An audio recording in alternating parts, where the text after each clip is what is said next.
ขอก้นบนจันฟ้านำวิญญาณแม่ข้าขึ้นไปสู่เมืองบอกันตีจะซอจะขอกราบคำนับมาปีรายงานน้องนั่งเต็มหน้าเต็มตางานน้อยวันของแม่อุ้ยตาได้จัดแจงแต่งดาตึงพี่น้องเหนือใต้คนฟังแม่พ่ออย่าเพิ่นเอาหน่อใส่ให้เต็มอกเต็มใจมารอพอในวันนี้ยิ้มและน้องเต็มอกเต็มใจได้หันน้องหันตีกราบสวัสดีตึงปอน้อยปอนานไว้เปลวพระพุทธพระธรรมขอนำตังได้หันจันฟ้าปออุ้ยแม่อุ้ยมีบามีแหงขอคือแข่งแรงตึงเปิ้นตึงคากินตานวันนี้ปะกันจัดหน้าลูกหลานหมู่เฮาทำบุญ ยินดีต้อนรับทุกท่านนะครับเนอะขัวกินขัวตาลปั้นได้เกียมไว้ดอกไม้เอาใส่สลุงลูกเต้าเหล่าหลานกึดอย่าทำบุญคุณเป่าคุณลุงย่อยกันเติงบ้านมีเสียงปีมีเสียงซอกำเปิงกำปอเอามาซอบุญหา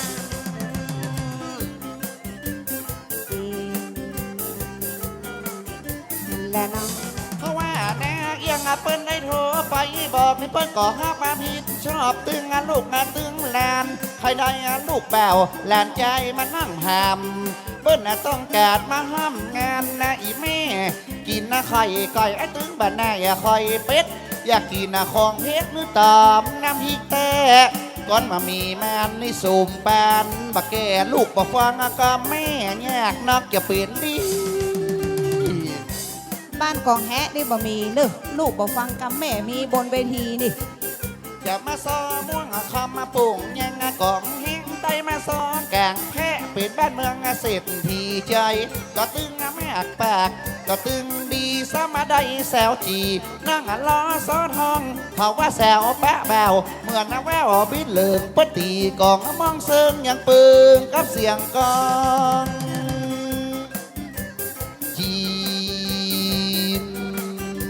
และน้องว่าจีแม่จีเศรษฐีลมหัน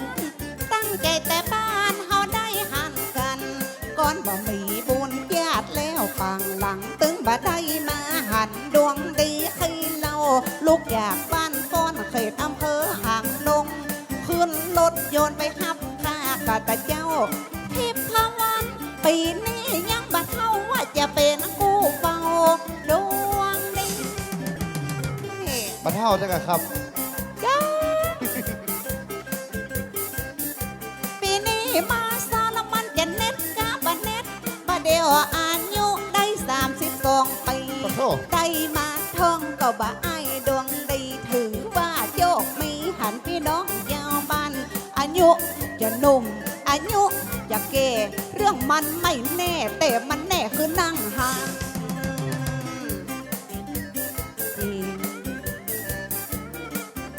และน้องอายุกระจรสวยได้แซม10แง่งามอย่างนางแฝงงามอย่างนางแซววันแต่หลายปีพอบ่ได้งานห้องกันปีนี้แม่หอนอย่างแม่งามเหลือเก่า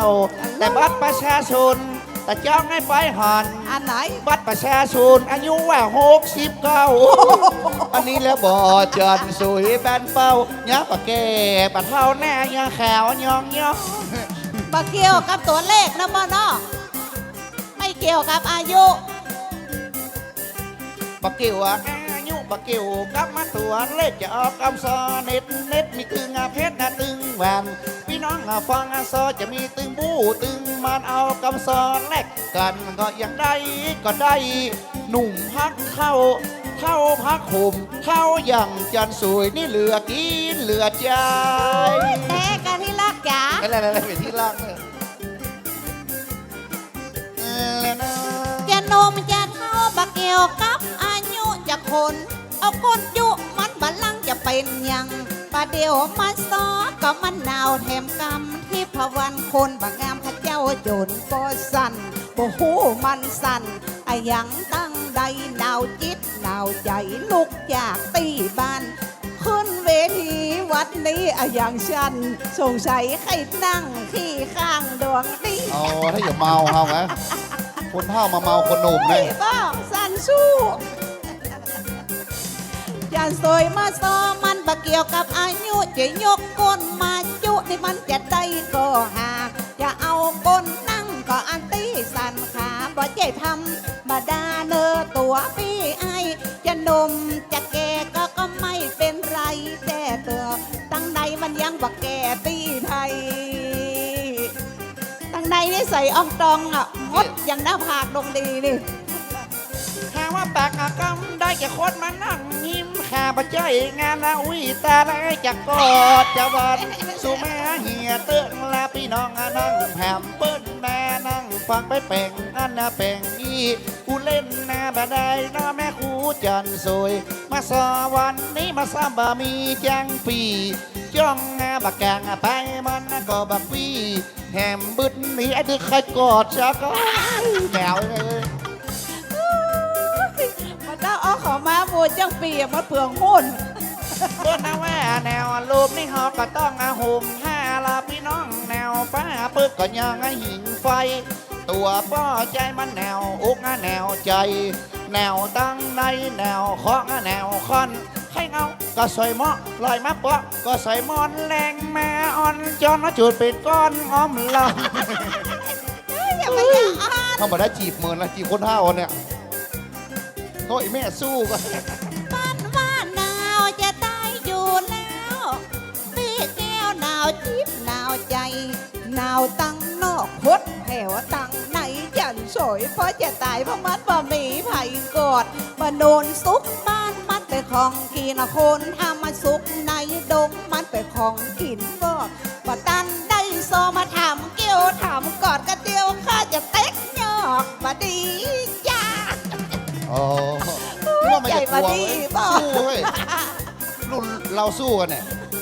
เรื่องการเรื่องงานบ่ห้ำนั่นห้ำนี่ก็มาซออย่างอีเต้นกันบนถามกำเดียวเจ้าข้าพ้นจะไล่ออกงาน สู่มาคนฟังเตอพี่น้องเจ้าบ้าน ได้มาซอหันพี่น้องกองแฮะว่าจะนั่งแมะที่ข้างสู่เขานั่น คอยป้านั่งแดดอุ่นตรงปูนแบ่ มาซอตัวไงซอตีกองแห่กลัวแง้มแก้แง่มาจะออกบนแม่แม่กระสู่แม่เตอพี่น้องคนฟังอูเล่นนะลุ่มหามาคุณนะแม่คุณป้อมาซอวันนี้แต่จะไปงาเป็นยังแต่เหี่ยพ่อง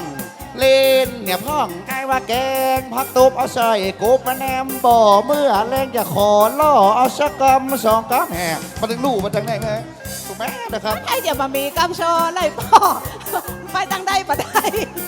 น้ำมาปีนกรรมมาซอมันมีปันเลือกยืนแย่มาซอบ้านนากองแห่พญาตึงบัตันเปิ้นเขียนกระดาษก็เปิ้นเขียนลายการลายชื่อลายน้ำเขียนเอามาฮือพี่น้อยงาดวงดีมันโคนพญาตันตึงบ่หูอันอย่างเหมือนฟังทำห่วมลือเขาก็บอกใครหูเรื่องเลยแม่ครูมันไปแยกซอมาก่อนแล้วหรอแล้วเนาะ เป็นว่ากำซอก็ไม่มีเยอะแยะ แล้วแง่มแกะแงะแล้วสูจะว่ามันยัง ไร้ส กระ ด เดียวมันก็หูกกระเดียวมันก็ตันแล้วสูจะว่ามันอย่างหาดวงดีคือเรา มาโลสาระ ก็ แง่ สูบะสวกก็สูบะจียันซอยสาวจีก็ข้าตึงก็บางห้าวไปโอ้เรื่องหนุ่ม ไปโอ้เรื่องเฮา